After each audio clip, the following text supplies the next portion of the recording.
So if you look at this, look at how many enemies there are.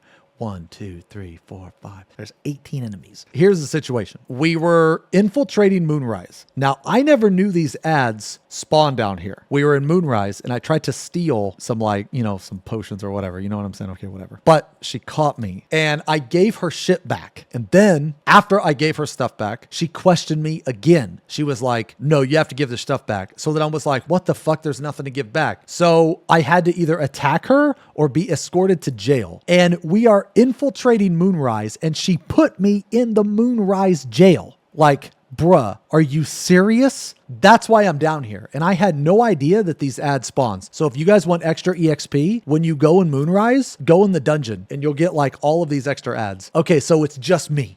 It's just me. It's just Lil Zeems. Okay, he's bobbing, he's weaving, he's disappearing into darkness, out from the shadows. Okay, that's Lil Zeems. This is a main character moment. Because then it won't hit the small guy next to... Now, there's 2 battles going on. There's a battle upstairs. Giga Chad, Trank, Jin, they're fighting the upstairs battle. And then there's the second battle. Lil Zeems taking on all these enemies by himself in the basement. This one. No, What's he gonna do? yeah. Firewall, baby. Firewall. Oh, okay. So just do whatever hits all 4 of them. Burning some zombies, bro. Get as many as you can. That's it. Yeah. Yeah. Boom. Now, I want you guys to pay attention to something. My HP, it's 75. It's 75 out of 75. All right, here we go. Here we go. Okay. Okay, that was the first clip. Okay, this is the second clip. Okay, now, after I put down the firewall, I did a flurry of blows. And I killed the guy. And I went invisible into darkness. And after I went into visible, I ran up here next to the boss. All right, next to the Death Shepherd. But the Death Shepherd stood no chance against Lil Zeems. I'm just gonna Watch this. Whenever I want, right? Luck of the Realms. Boom. I can use it next turn. I don't believe in luck. I make my own luck. So, Watch this. Death Shepherd. Dunzo. Go ahead and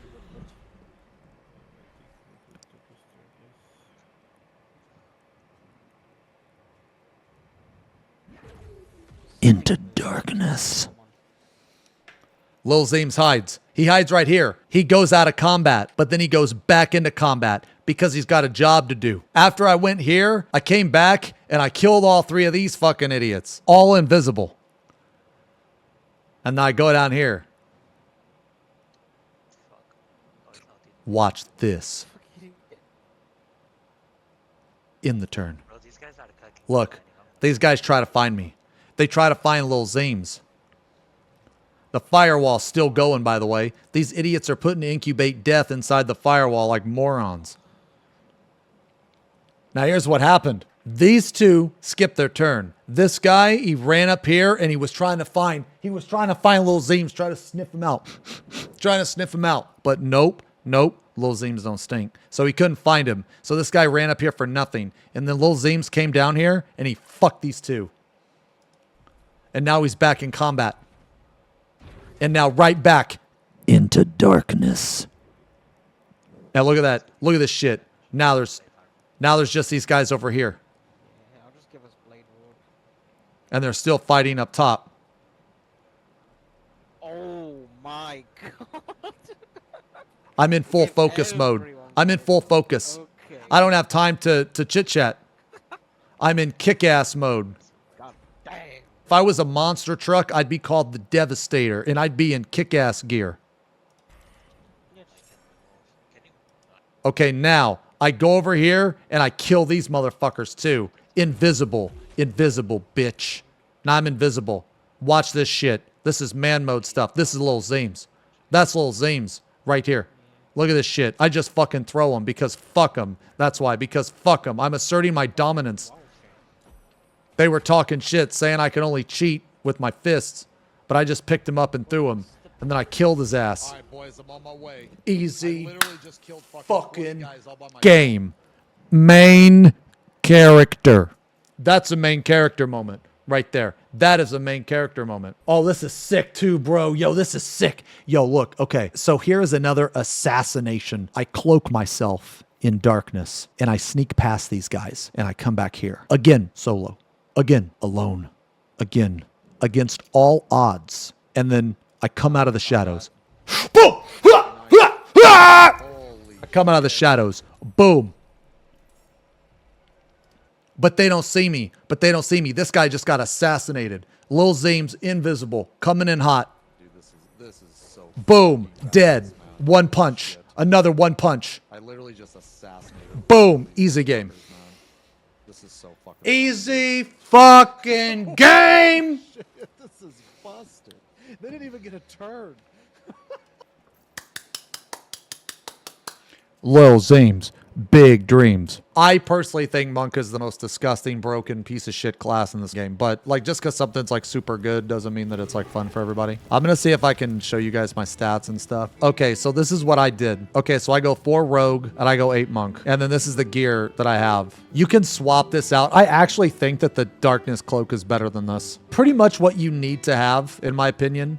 You need to have this. These are like, I want to say the best fucking gloves in the whole game, but whatever. You need this too. You don't have to have these, but it's very, very helpful. Like, you definitely want these too. You don't have to have this. I do because I'm like, I want to be super tanky, right? But you could swap this out for like the paralyzed shit. So like, I want to say the helmet is like kind of optional. I like this a lot because of the initiative rules, because I want to go first every time. So I really like this helmet. Yeah, so the other options are like this one's, well, I mean, not really, but because you don't want to take a feat to like equip that. But there's, oh man, I guess I don't have it in my inventory. Okay, this save is at the end of the game where I don't have stuff in my inventory. Okay, so I'll just kind of like tell you, I'll show you what I can though. So this helmet, you don't have to have this helmet. You can use another helmet. There's other helmets that, depending on what you want to do, are just as good. You can use the helmet that whenever someone takes damage, you deal extra like 2 necrotic damage to them. But the thing is I really like going first, because when you go first, you can typically kill 1 or 2 people like instantly, right? I've also had turns where like you do like 400 plus damage. Like in this run, our cleric sorcerer, they were able to actually hold monster Raphael, and I did like 420 damage to him. Yeah, he died. He was fucking dead. That was like 1 turn. And I really like going first. I actually think that the other cloak is better. I think the shadow cloak is better than this, because the shadow cloak can get you out of situations that this one can't. And when you play on honor mode, typically things don't miss you. The only time they're gonna miss is like critical miss. I would use the blur cloak, but the thing is the blur cloak, the invisible cloak, the one I was using what I showed earlier, you have to play Dark Urge to get it. And this playthrough, I wasn't Dark Urge, so this is like the next best thing. This cloak is like BIS for a lot of jobs too. This is really good because it just ups your dex, so you get more initiative. Because ideally you tank your strength. So like right now I have the strength of elixir. This is another tedious thing about the job. This job is like very reliant on like elixirs, because you have to like pump out a bunch of elixirs with your strength. So basically like you tank your strength and you up your wisdom and you up your dexterity and shit. So like my wisdom could be 22 here, but I failed the Shar check in the House of Grief. So you could actually have 22 wisdom instead of 20, but I failed it. It's a really hard check to make. It's like a 30, I think. And it's an intelligence, arcana, and religion check. So it's like, it's really hard to make. And because like you can save scum it, but because we're on honor mode, we can't like really save scum. But anyway, like my flurry does 58 to 92. My like basic fucking attack does like 29 to 46. You get 2 flurries. Like a lot of this is standard, right? You go like either 8 or 9 monk and 3 or 4 rogue. You don't have to do this. You can also go assassin. I just found that rogue is better with the extra attack. Like assassin is better on fights that kind of don't matter. But when there's a boss fight, what I noticed was I wanted the extra flurry. It's just way too much damage, man. But assassin also works really well. Assassin would even work super good with the fucking invisible cloak too. So like I use this. The other chest piece that's really good is actually the mighty cloth. And the reason why it's really good is because you can't be pushed or moved. And I think that's underrated. I think it's very strong. In the basement of like House of Hope, you can get knocked off really easy. And there's a bunch of other spots where you can get knocked off too. So whenever those spots come up, I actually put on mighty cloth. But the graceful one's like the one I normally use. These are from the, so right before the 3rd act, when you go in that Githyanki prison, these boots drop off of one of those Githyanki. And the really awesome thing about this build, or that like doing it this way, is that your wisdom not only increases your defense, but it increases your offense, because these boots allow you to use your wisdom modifier.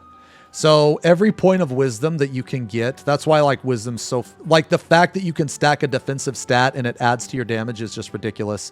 And wisdom is pretty important for checks, for like different like hold person checks and dominate person and all that shit. Like all that's a wisdom check. I mean, there's like other checks too, like dex and stuff, but wisdom is really, really strong. Oh, you know what? If for some reason you don't have these, you don't want these and you want more mobility, you can also use those boots that drop off of Nero. He's in the Grimforge area and they're orange boots and they make it to where you can't slip or be impeded by any surface, I think. And they also give you a free Misty Step, which is really good. But I would definitely use these. These are fucking insane. There is another helmet that you can use if you want to go with the Shadow Monk build. It's in the Underdark and it's after you fight the Beholder. There's a helmet there. It's called the Shadow of Minzubaran or whatever. And it will give you a free invisibility on like, I think a short rest. So you can like start the fight where you go invisible. And like what I did earlier, right? I put that helmet on, I went invisible and then I ran by the enemies and then I just insta-killed like all of them, like in one hit. And then the necklace, I mean, I just chose this because I just wanted to be more tanky. You don't have to. I found the paralyzed necklace isn't as good as it seems. I would just rather have the extra health. I mean, it's good when it works, but it only works like once every long rest. And the reason why I don't think the paralyzed necklace is as good as it seems is because on Monk, whenever you attack, you typically kill something. I mean,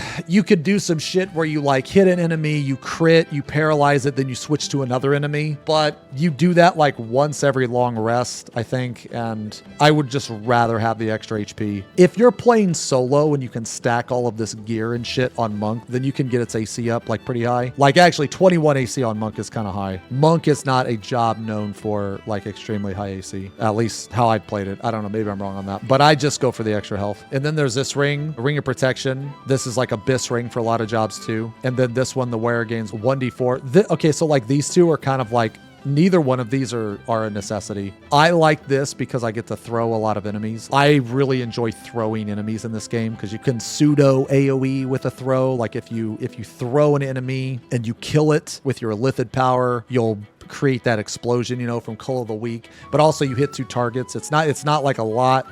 But if like, let's say one enemy has like 10 health left and instead of wasting a flurry on it, you could just throw it, then that's better. But another really good thing is there's a ring that prevents blinding, and that one is super good too because you can just like fight inside darkness. So pretty much like I would say like these are kind of more personal preference. I think the cloak, definitely the Dark Urge cloak is better than this one. I think in my experience it is. This one is still super, super good. But the thing is like as a monk, if you're going to go invisible, enemies aren't going to hit you anyway. And you never have to worry about killing an enemy because you're going to be able to kill them. Like you're going to be able to kill them. Typically you kill like 2 enemies a turn. But so anyway, so the feats that I just chose 2 ability score and Tavern Brawler, obviously. But I mean, most people choose this. This is like super fucking broken on Monk, so this is like mandatory. And then the 2 ability scores I put in, both in Wisdom, actually. And then you can tank your Strength down to 8. You can tank your Con down to 8 as well. I don't think I actually tanked my Con. I think I just said, fuck it. You don't have to. Another good thing about the gloves, right? And this is like a reason to not use this, is that this actually gives you 2 Constitution. So it's really good. It just depends on what the rest of your party wants and like how you want to do it. But like I said, the necklace, like you don't have to use this necklace. I just really like having 23 Constitution. I just really like having the HP. You don't need any more damage, honestly. This already does enough. Like, what the fuck? What the fuck? A lot of people will go 9 monk and 3 thief. And they will lose out on a feat because your dice turns into 1d8 and you get this shit too. I don't think this is bad. Like, I think this is fine. You also get this too. Difficult terrain doesn't slow you down. You can like jump extra. The biggest thing that I think is a waste is this right here. Like, I never use these. Like, if you use these, you're probably wasting your turn, probably wasting portions of your turn. The reason why I take 8 monk is because of the extra ability score. I mean, you don't really need more key. I mean, you already have 9. You don't really need more. It's just complete overkill. This extra dice isn't even guaranteed. So it's 2 extra dice basically. This affects this. So it turns the 1d6 plus 21 into 1d8. So your potential is 2 higher on a basic attack and 4 higher. Like, so let's say you max roll. you're going to do like 4 more. But you're not going to max roll every time because it's not like you're taking Savage Attacker. So I would rather, like in games like these, I always like to raise the minimum before the maximum, right? So if you take ability score, your wisdom, you will gain a natural 1. So you're always going to do 1 more versus the potential to do 2 more. So I like taking the 1. It also increases the damage of your radiant as well. I just think that the extra dice is a debate. I think the extra dice is a debate. I think that if you're going to take 9, I think you're going to take it for this stuff, actually. I think you're going to take it for advanced unarmored movement. And I mean, I don't know. That's pretty much it.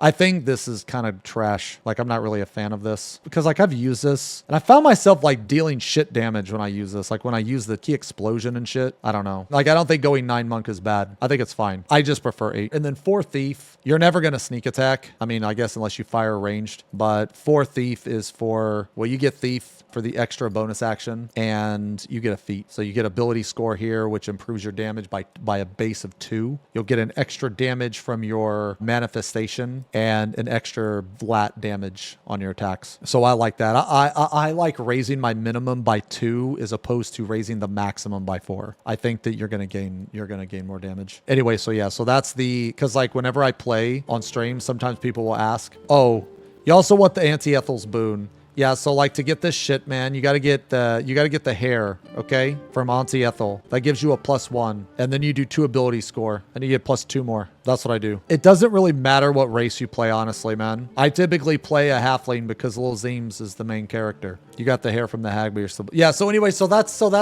why I play monk, man. You know, I'm a big fan. This character actually started off Warlock Paladin, but yeah, I decided that Warlock Paladin, it's really overrated, I think. It's fun, but in combat it kind of sucks, man. I don't really like it too much in combat. I think Smite is overrated. I wish Smite didn't use your spell slots, but that's another discussion. Do I think I could go over all that again? Okay. All right. Okay, guys. Yeah. I just wanted to talk about this for a second and make it a fucking YouTube video. I just wanted to talk about it for a second. Yeah, I know you guys don't care, but maybe some Twitch chatter or maybe some YouTube frogs will care.